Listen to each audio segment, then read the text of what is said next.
Një prej komedive më të dashura të skenës shqiptare, Pallati 176, erdhi në skenën e Pallatit të Kulturës në Lezhë në një interpretim të veçantë, ndryshe nga çdo pritshmëri, jo nga emrat të njohur të teatrit, por ka një grup nxënësish plot pasion e guxim nga shkolla Beslidhja në Lezhë. Skena e Pallatit të Kulturës u kthye në një skenë të gjallë humori dhe emocionesh, ku publiku përjetoi një nga komeditë më ikonike shqiptare në Duart e Brezit të Ri. Të rivendosësh në skenë Pallati 176, një vepër që mbart një histori të pasur skenike dhe figura të njohura të aktrimit shqiptar, ishte një sfidë më vete dhe nxënësit ja dolën me dinjitet e sukses. Në drejtimin e mësueses Alketa Bejtja, që drejton klubin e teatrit në këtë shkollë, të rinjt u përballën jo vetëm me rolet, por edhe me gjithë karakterin e thellë të ngarkuar që mbart vepra.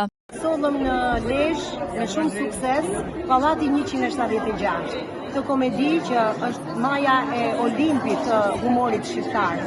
Nga kursi i teatrit të shkollës Beslidhja u përgatit për 2 muaj rresht kjo komedi, që kishte dhe ato vështirësitë e veta, sepse mosha e tyre relativisht e vogël nuk përkonte me moshën e personazheve.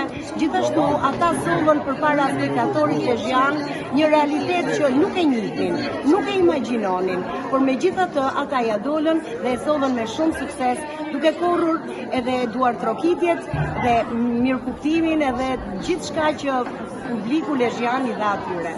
Ester Paulaj, Brian Pasha dhe Patrik Zefi në rolet që kanë skalitur aktorë që i kanë vënë vulën kësaj komedie, dhanë prova jo vetëm të talentit, por edhe të një përgatitje të suksesshme dhe përkushtimit të vërtet ndaj artit skenik. Atëherë, normalisht për moshën tonë ka qenë pak e vështirë, po me punën tonë paloshme, si edhe me mbështetjen e Zushës, arritëm të korrim një sukses të madh sonte dhe treguam që pavarësisht moshës, pavarësisht vështirësive, pavarësisht atij talenti që njeriu ka në aktrim, mund t'ja dali gjithmonë me punë palodhur. Jam shumë mirënjohëse ndaj Zush Alketës që më ka hapur një derë, po themi, në rrugën e aktrimit, sepse ky aktivitet nuk ishte e para për mua. Nuk them se mundi për me bë veten si një aktor konkretisht. Ishte ka vështirësitë e veta për me bë lëvizje të zonë me shumë gjëra të tjera, por e rëndësishme është, gjëja më e rëndësishme është që u kënaq publiku, gjithë qeshin na duhet të kitë dhe pse jo që të bëjmë një aktor në to. Ishte një komedi shumë e parë, para 2 muaj shkruaj fillon si komedi, kisha shumë emocione, pikë vetvete, por me punë arrit atje të kopju një rol të një aktorit shumë kanë si Roland Trepiçi.